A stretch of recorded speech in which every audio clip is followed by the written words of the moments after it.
All right, well, there are 7 deadly sins in voiceover, at least. Things that you should never, ever do under any circumstances. Things that, if you try to get away with them, I guarantee you they will bite you in the ass either in the short or the long term. Some of these will seem obvious, some not so obvious, and one is not just common, it's rampant in our industry, and we'll talk about that when we get to it. But I can tell you, I've personally seen examples of all of these, multiple examples, in the real world. Today, I'm going to break down these 7 deadly sins for you, tell you exactly why they are gigantic no-nos writ large across the sky in red neon, and what the consequences are if you decide to commit them. In fact, you know what? Let's get the consequences out of the way right now. Are they deadly sins, as in, are they career killers? Well, a couple of them are. At the very least, they will kill some of the most important relationships you have in this business, damage your reputation in the industry, and in some cases, will get your happy ass hauled into court. So these are 7 deadly sins, if I haven't said it before, that you should never, ever, as in ever, do these 7 things. Number 7, don't ask anyone you don't already have a relationship with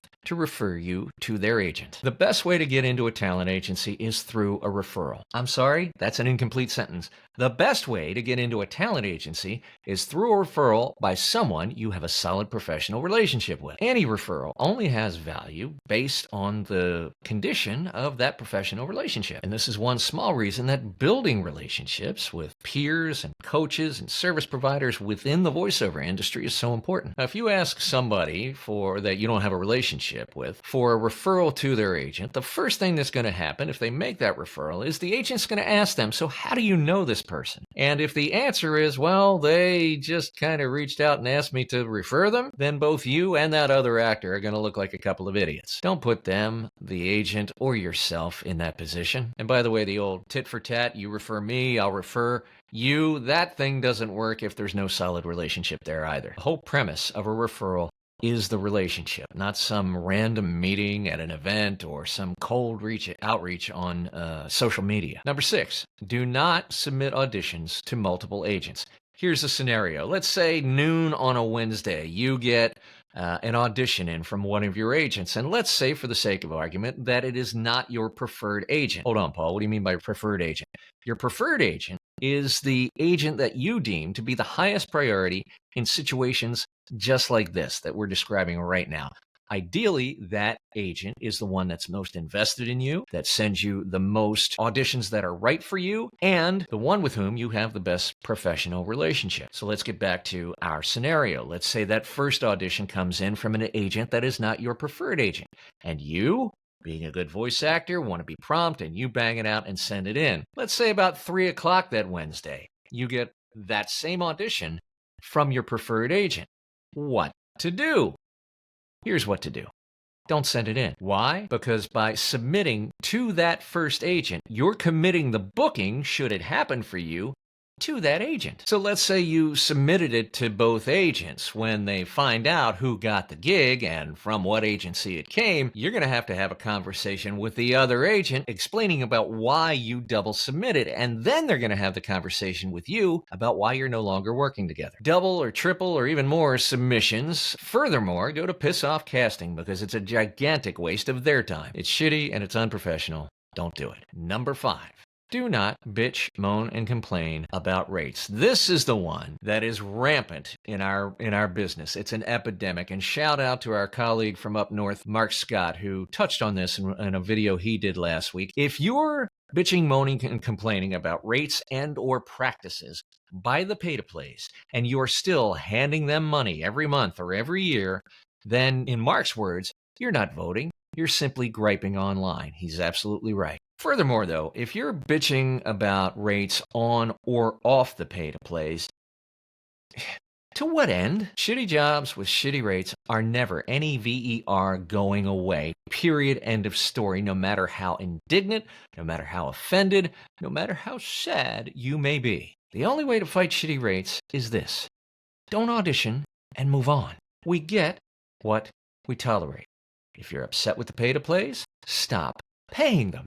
Now, if you want to take it upon yourself to help educate other voice actors, or in some cases, maybe even the clients themselves, then by all means, Educate. State clearly and rationally why the rate is inappropriate, spell it out for them, and then what the appropriate rate should be, and then move on. Bitching, moaning, and complaining serves no one.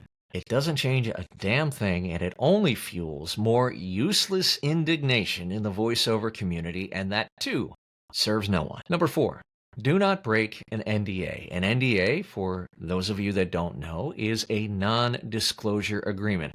Cornell Law School says this: non-disclosure agreements are agreements in contract law where parties agree that certain information will remain confidential.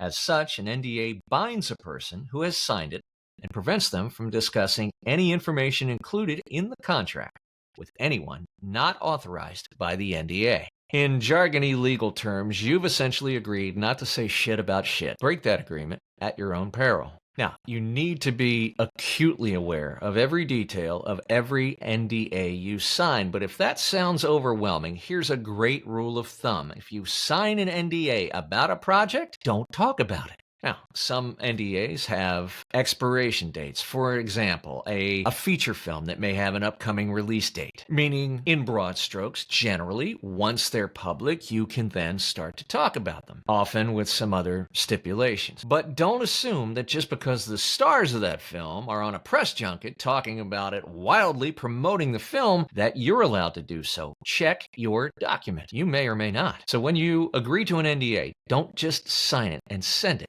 File it so that you can refer back to it if and when the time comes where it might be appropriate for you to talk about that project. Check the document. If need be, check with your lawyer and act accordingly. Number 3, this one makes me nuts. Do not ever post audition audio or scripts from auditions. This is just cardinal law. But Paulie, I didn't sign an NDA. That very well may be true, but you never know when you may be divulging confidential, private, proprietary information on behalf of the client. That's not your call to make, and that's not a call you ever want to get, NDA or not. As a professional, it's your job to protect your clients, and that includes the people working with them, the ad agencies and production companies, etc., etc. And there are countless instances of actors divulging scripts, leaking audio online. Actors who were promptly shit-canned for doing so. Not to mention, why the hell would you post audition audio or a script from an audition? It's not yours. Don't post it, you gargantuan douche canoe. Number 2, kind of related to number 3. Do not post work without permission. Even if you did not sign an NDA, it is still always a best practice to ask permission before posting work online. Always ask the client if you can post the project in your portfolio, use it in your marketing, on your website, etc. Why risk damaging the relationship over a bad assumption or a misunderstanding? It's just not worth it. Ask first and always. And if you did sign an NDA, then you should consider that document ironclad. If you have questions about it, well, first of all, you should have gotten them answered by your lawyer before you signed the NDA. But if you still have questions, go back to your lawyer and get them answered. You do not want to be hauled into court by an enterprise-level company or a large studio and sued for breach of contract. And number 1, and this is the one that makes me the craziest out of all 7, do not ask fellow voice actors for leads or contacts. Yes, this happened. It happened just last week to a colleague. Look, the voice acting community is the most supportive, loving, kind group of professionals you will ever run across. They will help you with whatever it is you need help with. They will give you tips and strategies that they use themselves. They will point you in the direction of others that can help you. They will laugh with you and cry with you and celebrate your wins. They will even give you helpful hints about how you go about finding leads yourself. But they will not give you their leads. They will not give you their client contact information, nor should any professional. To even ask is the epitome of laziness. It is the definition of unprofessional. How dare you ask about information from contacts that put money in that voice actor's pocket? You might as well just say to someone, hey, your wife's pretty hot. You think you could hook me up and introduce me? Don't.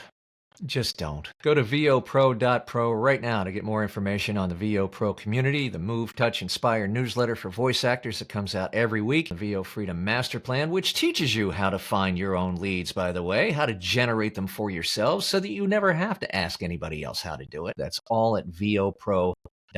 If you got value out of this video, then please do us a favor and share it with other voice actors that you think it might be able to help, whether you text it to them or share it through social media, email, whatever, that's up to you. Give us a like, a subscribe. If you follow us on the audio podcast, then great. We're happy to have your support. Thanks so much, and we will see you back here again next week.